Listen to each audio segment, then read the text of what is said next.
friend Mark Carney, the Prime Minister of Canada. Mark is Canada's 24th Prime Minister.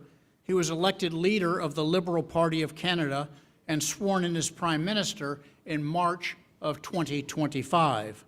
Prior to entering politics, he established an international career in finance and public service, helping to guide many major institutions through periods of economic uncertainty and global change, and most importantly, great progress.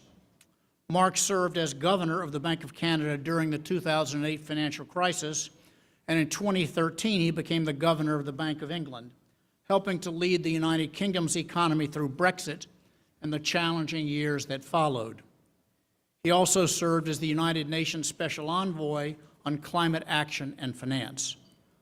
Born in Fort Smith, Northwest Territories, and raised in Edmonton, Alberta, he earned a Bachelor's of Economics from Harvard University and both a master's degree and a PhD in economics from the University of Oxford. Today's format will be a conversation moderated by Nader Mosazidat. Nader is the founder and partner and CEO of Macro Advisory Partners, and we're pleased to have him today serving as our moderator for the discussion. The program will conclude promptly at 12:45, and as a reminder, this discussion is on the record, and as you can notice, welcome. We're glad to have media in the room and online. Now, without further ado, let me welcome to the stage both Mark and Nader.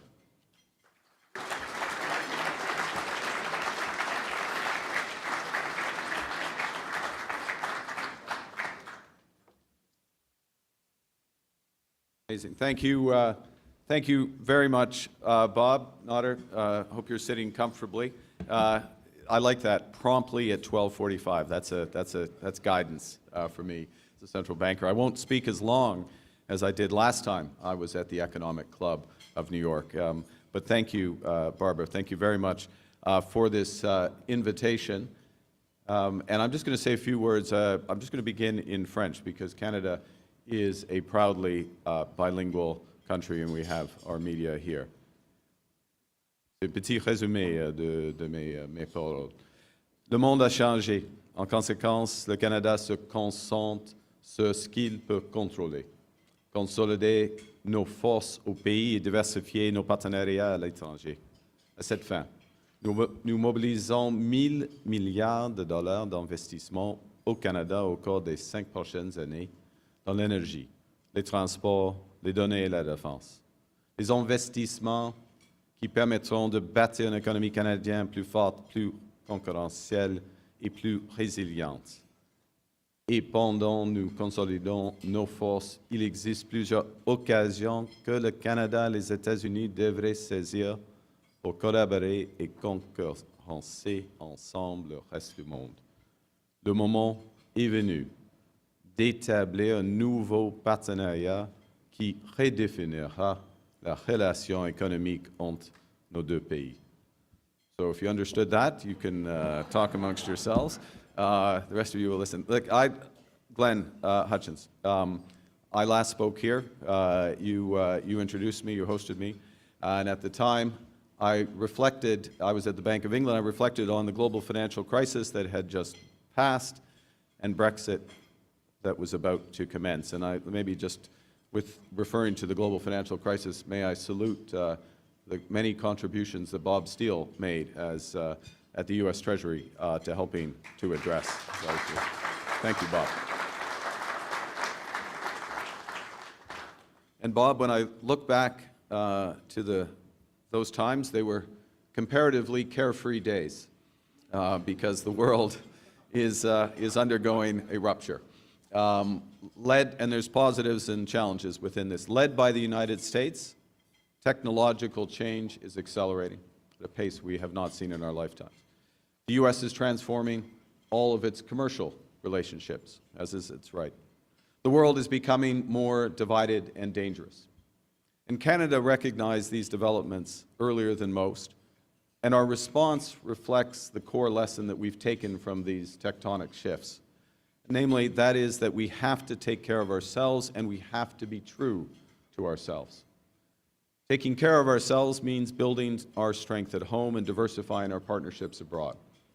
So in our first year in government, we cut taxes on incomes, on capital gains, on new business investments. We introduced something called the productivity superdeduction. What you need to know is it gives Canada the most competitive tax rate for new investment in the G7. It's half the G7 average and 4 percentage points below that of the United States.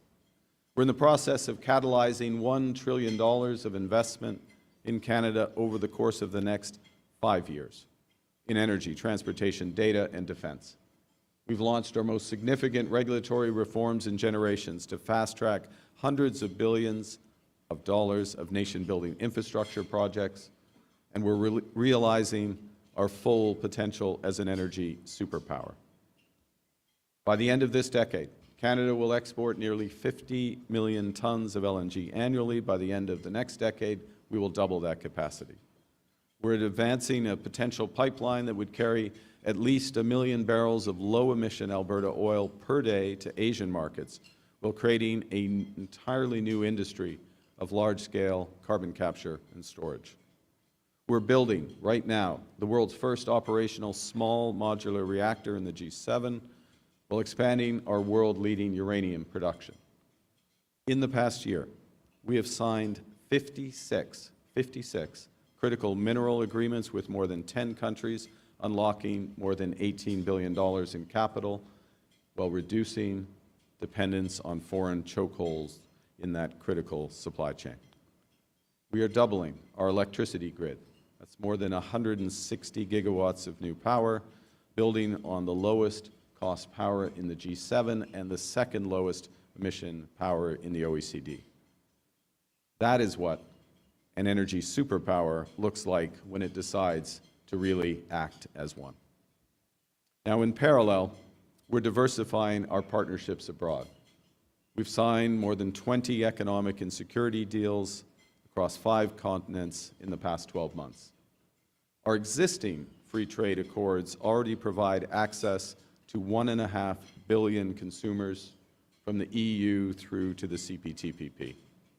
We're now on track to double that addressable market this year with new deals with India, the ASEAN countries, Mercosur, Thailand, and the Philippines. We're the only non-European member of SAFE, which is the Europeans' Defense Procurement Initiative. Now, one of our core objectives of these partnerships, yes, it's access to markets, but it's also to increase our strategic autonomy, because we all live in a world where integration has been weaponized. Think critical minerals. Because a country that can't feed, fuel, or defend itself is not truly sovereign. Because, as well, strategic autonomy today extends to building partnerships and capabilities across AI, financial payments, space, critical minerals, as I said, and clean energy. And we are making progress, because Canada has much of what the world needs and wants, from energy to key aspects of aerospace, cyber, AI, and quantum. Our pension funds are amongst, and some of them are here if you need money, our pension funds, although I'm not sure the Economic Club of New York needs money or has money to, but our pension funds are amongst the most sophisticated infrastructure investors in the world, and our banks amongst the most resilient. And we're also making progress because our reputation as a reliable, predictable partner has rarely been more valuable in a world where transactions are replacing relationships. We're blessed with many commodities in Canada, but we have earned the most valuable one, which is trust. Which brings me to the second element of that lesson, which is being true to ourselves. True to our values of taking care of each other and meeting our responsibilities to our allies. Canadians take care of each other with a relentless focus on affordability, by providing universal childcare, healthcare, education, by building, as we are now, affordable housing at scale. And we're now doing our share abroad. For the first time since the fall of the Berlin Wall, we are meeting our NATO targets. As well, we have already embedded in our fiscal framework, in other words, we provided in our budget, a path to 4% of spending of GDP in total defense by the end of this decade, en route to the 5% NATO schedule in 2035. We've launched in recent months our first defense industrial strategy that alone will catalyze $500 billion of investment in Canada in the next decade, building on our strengths in aerospace, shipbuilding, AI, cyber, and again, quantum. We are leading NATO's multinational brigade on the front lines, and they are the front lines now, in Latvia. We are one of the largest, not the largest, per capita contributor as part of the coalition of Willing for Ukraine, standing up for freedom, for democracy, territorial integrity, human rights against criminal Russian aggression. Let me say that the outcome of this war is not in doubt. The only question is the scale of the senseless human suffering that will be inflicted before Russia and its enablers accept the inevitable. We're stepping up to protect Arctic sovereignty through intensified cooperation with the Nordic countries, with Germany, the United Kingdom, and working within NATO to make Arctic security the priority it needs to be.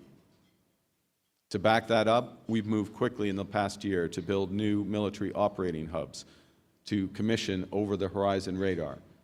We're going to buy new submarines while adding to the world's largest fleet of icebreakers. We're also in the process of creating a new multilateral institution, the Defense, Security and Resilience Bank, to provide long-term, low-cost financing for defense and resilient projects across NATO allies. And being true to our values also means continuing to invest in global public goods, in climate finance and development finance, even as others are sharply pulling back. And it means helping to broker an enormous potential trade pact between the EU and the CPTPP, a bridge that would expand the footprint of rules-based trade. We're just getting started, but the early results are encouraging. Canada is projected to have the second fastest growth in the G7 this year and next. We already have the strongest fiscal position in the G7, and we're reinforcing that advantage by cutting 10% of the federal civil service, 20% of our spending on consultants, and reducing the annual growth of operational spending from over 8% per year, which is where it's been for the past 10 years, to less than 2%, which is where it's been since I came into government and where it will stay. Non-U.S. exports are up sharply, and we're on track to double them, which is our target over the next decade. And foreign investment is now running at twice the rate of our nearest G7 peer. In some measures, we are ranked as the most attractive country in the world for infrastructure investment. So let me bring this to a conclusion. That's a false it's going to take longer than a few words, but I'm going to bring it towards a conclusion before the conversation with Nader. And I'm going to draw on an insight of the Finnish president, my friend Alex Stubb, who observed that people consistently, myself included, do three things: over-rationalize the past, over-dramatize the present, and underestimate the future. And so when I look back at the right path out of the global financial crisis and the right response to Brexit, both of those now look very clear in hindsight. But I think as Bob, myself, Tim Geithner, and others can tell you, that as being at the table during the time, there were relatively few who identified those paths. And there were fewer still who had the courage of their convictions to walk them. Because in a crisis, the fog and fear are real. They always are. The right response to these tectonic forces, the global rupture that I described at the start, the right response today is clearer than it may feel. It's the same. In a crisis, fortune always favors the bold. Canada got this early. We understood the world's change. We understand that nostalgia is not a strategy, so we're focused on what we can control. And that means weaving a dense web of international partnerships abroad. That's making us a much stronger, more resilient, more independent country. Above all, as you would expect, we're focused on things that are good for Canada. This is good for all Canadians. but it's also good for the United States because a stronger Canada is a better ally. And we know that while Canada and the United States have had our differences over the centuries, we have always worked and eventually worked through them because we share values and our common interests run deep. They run through our economies. Canada is America's largest customer. We buy more goods from America than China, Japan, and Germany combined. Those common interests run through our supply chains, where 70% of Canadian exports are inputs to American cars, homes, aircraft, machinery, finished goods, creating hundreds and hundreds of billions of dollars of U.S. value add. They run through our energy partnership, where, at a time of a global energy crisis, Canada provides the United States with reliable power, with critical minerals that help fuel American growth. 99% of U.S. natural gas imports, 85% of electricity imports, 60% of crude oil imports. That is mutual strength. Let's be absolutely clear. Canada Strong will help make America great again. The examples of where that's true are legion, where we should work together and compete with the world together. And to those ends, we have made specific practical proposals to the U.S. administration. Consider aluminum. It's basically electricity in an ingot. And Canadian exports to the United States are the energy equivalent of 10 Hoover dams. With America's growing energy needs because of the incredible transformation here, does it really make sense to build the gigawatts here needed to replace Canada? On automobiles, Canada is far and away America's biggest customer, and an integrated North American market for production is the best and most durable way to confront intense, truly intense global competition. On critical minerals, with our endowments from potash, nickel, copper, uranium, lithium, cobalt, beyond, Canada can be the most reliable supplier that America needs to put affordable food on the table, strengthen national defense, and meet the exploding demand to power AI. So Alex is right. We shouldn't underestimate the future. As the United States approaches its 250th birthday, happy birthday, as the most in advance, but it approaches this moment as the most dynamic, resilient, and inventive country the world has ever seen. As a country whose founding values of liberty, democracy, justice, and openness should continue to serve as guides to its future and the future of the world. That future should include a new partnership with Canada, a true partnership that reimagines cooperation in specific sectors that are deeply challenged by global competition. A partnership with a different Canada, a stronger Canada, a more confident Canada, a country that is applying the lessons from past crises, a country unleashing its enormous potential, a country aggressively translating our belief in openness into dozens of new partnerships, a country that's predictable, reliable, and principled in a world that's anything but. Thank you very much, and I look forward to the conversation.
I thought we'd start with a global economy question. What you spoke about, diversification, autonomy, resilience, sovereignty, these are all, of course, not just geopolitically and macroeconomically challenging, but they're also structurally capital intensive, which the energy and AI build-out that you just spoke about is only sharpening. This global economic rewiring driving higher for longer inflation is a trend that you were tracking long before most as a central banker, and it has only intensified since, bending the path of monetary policy and redefining the economic playing field for every major economy, not just the US. So my question, to start us off, is when you think about this new era of strategic autonomy, how you're driving that change for Canada, and how many other countries are also beginning to follow your lead, is this a fundamentally higher inflation, higher growth equilibrium, what you called a while ago growthflation, or do you see a path to managing this inflation picture in part by fixing some of the imbalances in the global economy that are also going to be on the agenda of the G7 meeting that's coming up in a couple of weeks? Okay, well, brings me back to, yes, the good old days of central banking again. The short answer is yes, in terms of the overall trends. I think you've described it well, and let me expand a bit, which is that there are structural inflationary pressures that come, and I've spoken about this in the past, around the time that I gave the speech here, actually, I think, about the process of deglobalization, some forms of fragmentation. I mean, one of the benefits of globalization, there are many challenges, but one of the benefits was it was structurally disinflationary. And the reverse is also proving to be true, the fragmentation that comes with that.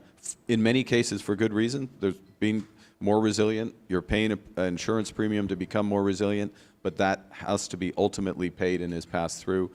So there's a structural element to that in and of itself, just in terms of the changing of the level of integration. Okay, the first point.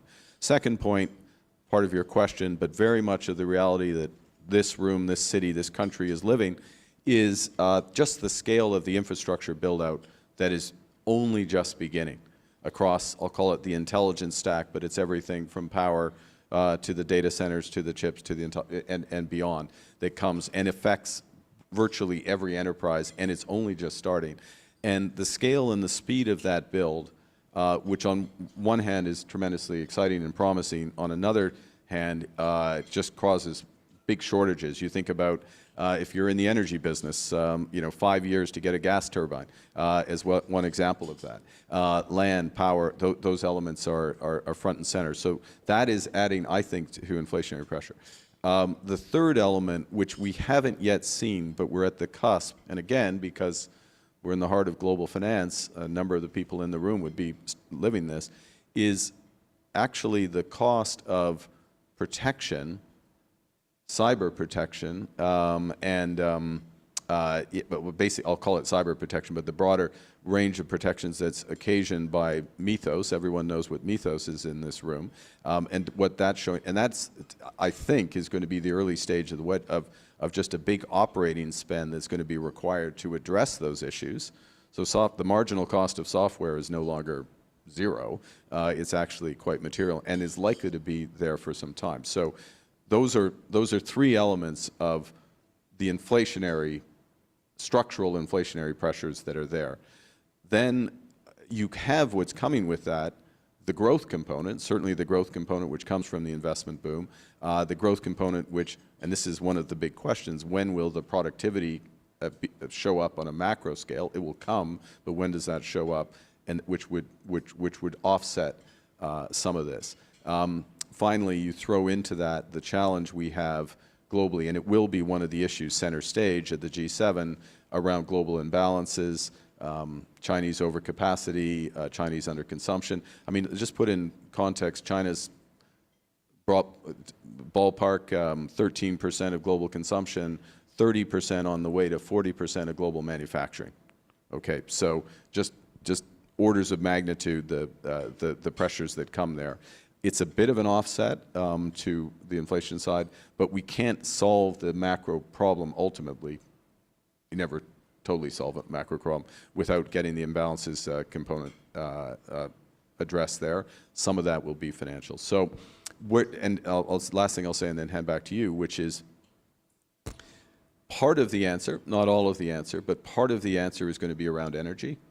And when you look from our perspective, we see a very clear path to doubling what is the lowest cost energy effectively in the OECD of the major economies, doubling that grid, doubling it without emissions materially. We see a very clear path to expanding our energy exports, which are the cheapest natural gas effectively in the world, certainly landed in the United States, and the cheapest oil exports that the U.S. can get, plus on the critical mineral side. So part of a structural solution, Canada, we have it, we're going to benefit from it, but it is part of a potential structural solution in a new partnership with the U.S. Great. Let me just pick up on one element of this before we take a broader set of issues that you're leading, not just for Canada, but for much of the rest of the world.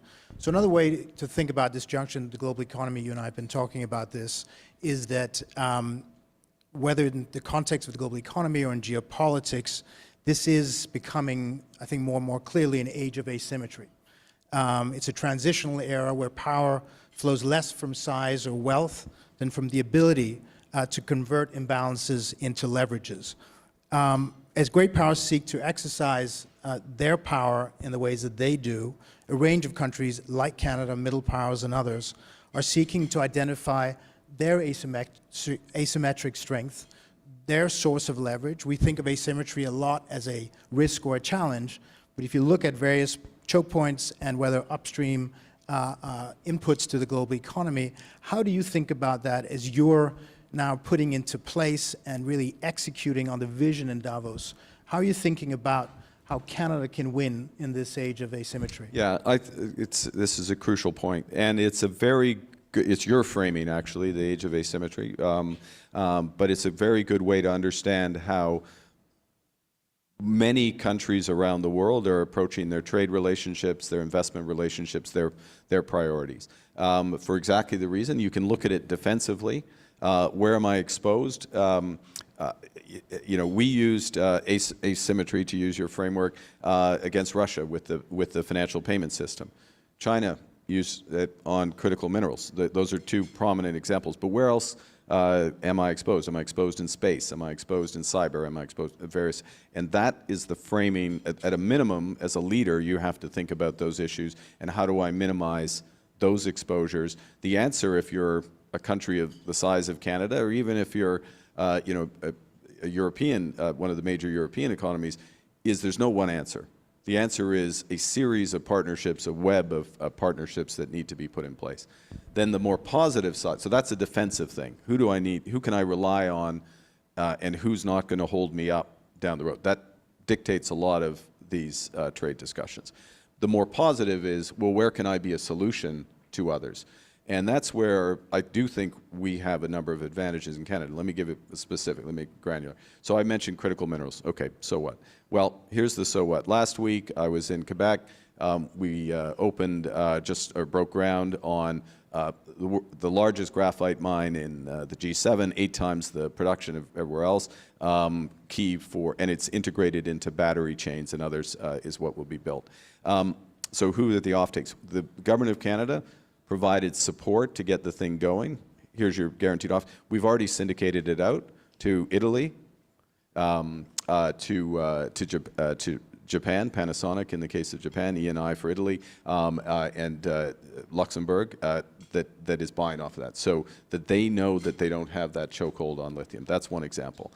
We announced yesterday, again, private company, indigenous-led actually, private company, an LNG, 25-year LNG train to Germany, which helps obviously reduce exposure to Russia. So, that sort of energy providing. Same thing on uranium. Where else are we strategically relevant? I think, well, I know we are strategically relevant in cyber. We're strategically relevant in next stage cyber, which is quantum. So we're building a series of pacts with, and you would expect it, with our closest allies, the closest allies of the United States in those areas to build out. I'll give one other example, which is in space, where from a consumer perspective, we're all familiar with Starlink and those advantages, low Earth orbit satellites. But it's crucial for military and defense applications. And nobody wants to be in a position where there's only one option. And we have a company, Telesat, which is the next option, which is literally coming, that element of their business is coming on stream next year. So those are, to make it tangible, those are the types of conversations that or deals, I put it even that way, that are happening, and then they get embedded in bigger trade relationships as well. Let's turn to China, because you've touched on it a couple of times, and while your Davos speech really completely reset, I think, the way both businesses, investors, and governments are thinking about this moment, what I always emphasize to people is where you came to Davos from. You had just been to Beijing. And you, like many other advanced economies, are navigating this very complex challenge, given the imbalances, given how you just described China's economy, of how you navigate the opportunity with an economy like that, with the strategic exposure you have. Take us, if you will, a bit into the room, the meeting you had with Xi Jinping. What did you say to him? What did he answer back? How can we better understand that Canada-China relationship from that meeting? Okay. Well, let me give a bit of context first, which in terms of the Canada-China relationship and where it was prior to those meetings and why that was important. Our relationship was, to put it mildly, in need of a reset.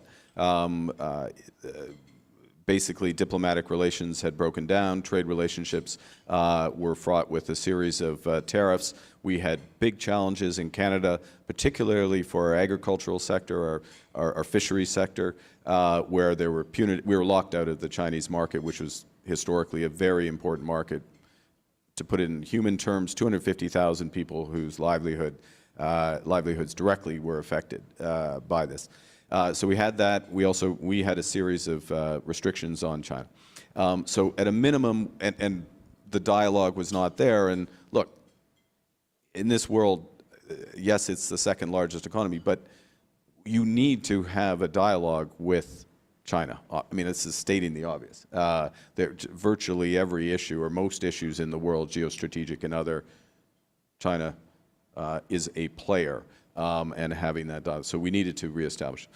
So what we accomplished out of to simplify, and then I'll get to in the room and the dynamics and where this goes. What we accomplished was a very basic reset of the relationship, so that China reopened their agricultural markets. There's some details around this. They're important, but big picture, yes.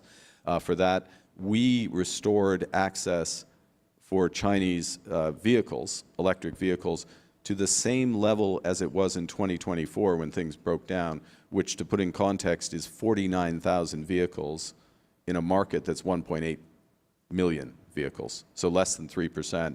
And with that's at the MFN tariff rate, which is 6.5%, and then above it, it's a 100% tariff rate. So basically, that's the cap on Chinese vehicles coming in. And historically, they're all Teslas. It looks like most of the ones that'll come in are Teslas as well in the short term. Now, over time, we're going to get lower cost, broader range of things, but in a controlled way.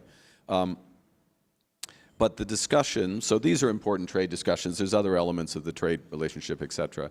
But the broader discussion, which I think is the thrust of your question, is about where's the world going. And that's what President Xi and President Trump, and quite understandably, are particularly focused on. Where I'll give, it was in the news recently, but so I'm going to pick up on one aspect of the conversation. I raised with him the Thucydides trap. Now, I raised it with him because I had been in a meeting with him with a handful of U.S. CEOs a few years previous, and President Xi had raised it in that context. And I quoted, in effect, back to him, the president, saying, I remember you said that, and what you said at the time was the way out of it is cooperation on issues of global public interest. So what are the issues of global public interest, leading them to, where is that cooperation between the hegemons he's really talking about, but others supporting? And for him, at least in the response then, which in fairness was more or less what he'd said 2 years previously, is around climate, is around clean energy and climate, and we're establishing a leadership there, but everyone needs it, and how are we going to share this, and how are we going to finance it, et cetera. And his point there was exactly that, how do we restructure the institution? So that's one thing. I'll say one other thing, a point I made to him, because you raised imbalances earlier, which is, I also raised with him, adjacent to this, is that the scale of the challenges of imbalances, the fact that this is bad for having lived through, I'm looking at you, Bob, we lived through the crystallization of imbalances in the global financial crisis, that this needs to be, they need to be part of the solution. Part of the solution is the overcapacity, greater consumption, absolutely fundamental. But part of the solution is also the role of their currency, the role of renminbi, the opening up of their capital account is going to be a necessary part. And if you are, in his analogy, a rising power, economic power, which they certainly are, you have to assume more responsibility for the global international monetary and financial system. And that is one of the toughest things to do, that transition. But you've got to have to move, in my judgment, and I said it to him in private, I'm happy to say it in public, in my judgment, they need to move more rapidly and more deliberately on it. I think we need to help them in a way around the margins. So both of those areas where we're really talking about global public good is necessary for the engagement. Turning to another aspect of your role and your leadership, you're spending, I'm sure, more time than you would want on open conflicts in the world. And so you touched on the Russian invasion of Ukraine and the war that's going on 4 years on in Europe. You mentioned that the outcome is not in doubt, but only a question of how much human suffering will further have to take place. Give us a sense from where you're sitting. What do you think the outlook is for the war? And maybe speak a bit to some of the risks. There's certainly concern in Europe that the Russians are going to have another push over the summer, possibly threaten one of the Baltic states as they've, in a more specific way. Give us a sense of how you're thinking about this as a leader, as a NATO leader, and also maybe a bit how it connects to defense strategy and defense industry strategy for Canada. Okay. So let me start with what we're doing, and then get to the outlook for it. So we're one of the largest, arguably the largest per capita contributor to Ukraine across humanitarian and defense. So $25 billion and counting.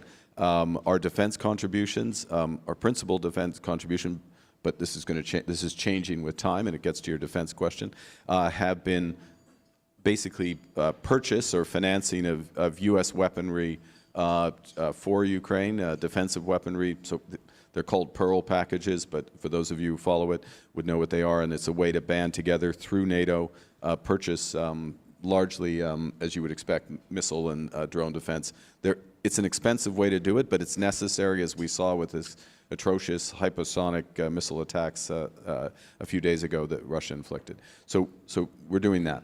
The second thing is we're involved. We've trained 50,000 Ukrainian troops and running. We're very involved there. We're part of what's called the Coalition of the Willing, which is a series of countries, largely European, but including Australia, New Zealand, a few others, ourselves, that is providing a security backstop. So when there is a peace deal, there'll be a credible backstop for Ukraine. First line of defense, of course, is them. Second line of defense would be us in various forms. And that is, I will just give you the punchline, that is a highly credible, detailed, operational security backstop. It's been worked out, and full credit to President Macron and Prime Minister Starmer for helping to lead and make that a reality. The third thing in the region is we lead the brigade in the NATO brigade in Latvia. So as I've said, I think I said in my remarks, it's on the front line. That's that is very much an operational role. So and to get to where the conflict is, to put human suffering in context, I mean, the terrible civilian suffering. I mean, the civilian suffering in Ukraine, the direct hits. But Russia's losing 35,000 troops a month. 22 to 23, depending on the month, of those troops are killed. The balance are incapacitated, to use a euphemism, but will not fight again. They're losing troops faster than they can replace them. They are not gaining territory.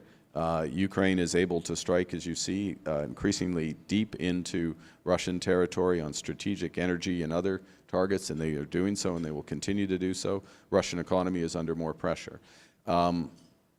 This can go on for longer than any of us already has, but can continue to go on. But the balance of force is moving in the Ukrainians' direction. And it gets to the last bit of your question. I'll try and be quick, but this is super important. So we and others are following the Danish model, where we're partnering with, because Denmark pioneered this, we're partnering with Ukrainian defense contractors. We're financing them to produce drones and other things for Ukraine's defense. But then we're building capacity in Canada and Denmark and other places so that we can build that out for the future for our own defense, because you know, the cutting edge of defensive warfare is in Ukraine, and the integration of autonomous warfare, AI, and those defenses are in Ukraine. So part of this, Canada has been a laggard. We're no longer a laggard in defense spending. We're not going to be a laggard. But part of the advantage of being a laggard, there's sometimes an advantage, is when technology and things are changing, we will catch up at the frontier, or at least that is very much our intention. I know we're coming up against our deadline, but we just a couple more questions. First, we're obviously in New York. We're in the United States. A line in your speech, I think, caught many of us, and I think is really important, which is what when you said that this stronger Canada, more sovereign, more self-reliant, is actually going to be a better ally to the United States. I don't think it's lost on any of us just how complicated U.S.-Canada relations have become. But having said that, what makes you optimistic? Not just given the transformation you're leading in Canada, but what you know and how you describe the U.S. economy at the end. What makes you optimistic about this economic relationship and partnership going forward? Well, I'm going to start on. I'll start on economics, but I'll end on values, because I think that's ultimately where things stand. On the economics, I mean, it's still the case that 85% of our trade goes across tariff-free. There's highly integrated. Everyone benefits from that.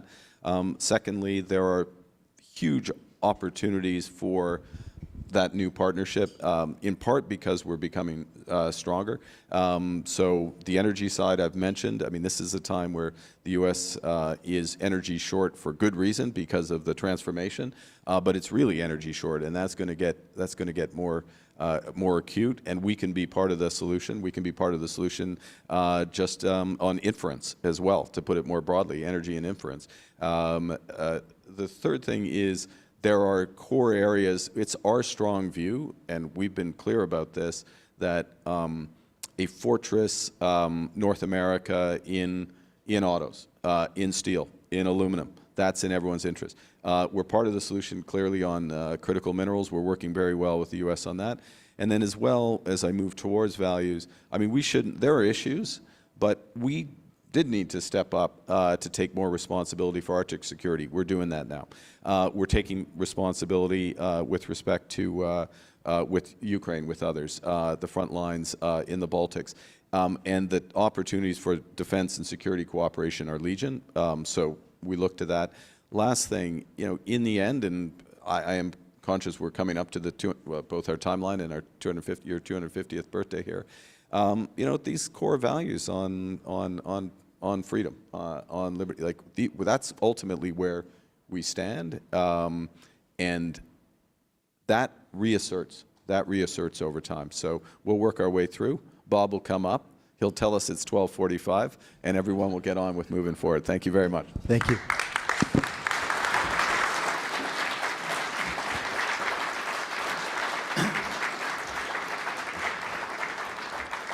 Well, first of all, thank you to you both.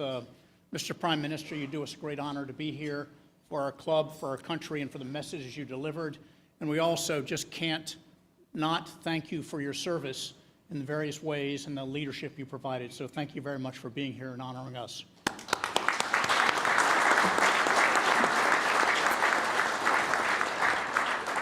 In addition to this special event, we have an exciting run of show coming at us.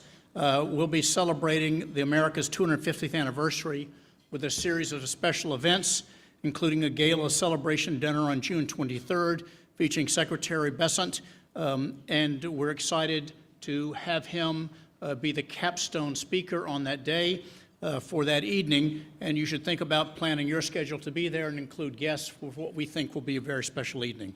We also, as we close, always want to thank the centennial members of our club that provide additional support so that we have the sound financial foundation to be able to do all of the great things we do. We have 450 members of that group, and we all are so appreciative. The Prime Minister now, thank you again. The Prime Minister is going to leave as he's got other things to go, but we thank you again for your time, and Nader, thank you. Thank you.